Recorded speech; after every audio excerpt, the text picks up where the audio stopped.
Meta's AI is simplifying ads forever. How do you keep on top of these changes and I guess stick to best practice? Yeah, there's a lot of changes. And I think the good news is that a lot of these changes are simplifying. So if I was to think back to 2011 when I started buying ads, it was very different. You know, it was confusing and you would have to do thousands of micro adjustments, essentially trying to find the optimal targeting and the optimal ads. And now Meta has, in particular, as well as Google, all the platforms really are embracing AI.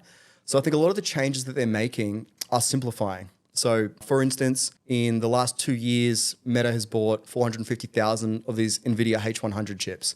And sort of luckily for them, they're investing into VR, which turned out to be an absolute dog of a product decision. But they had all these chips that they've redeployed into AI. Yeah.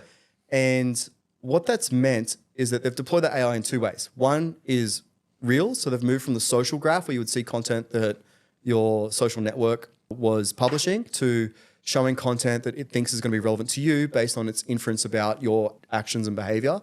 And that's been huge. So Reels has now become 50% of time on platform. And that's wild, right? But the other way they've done it is they've deployed it into the ads interface and they've basically taken a lot of targeting options and everything off of the consumer and off of the advertiser.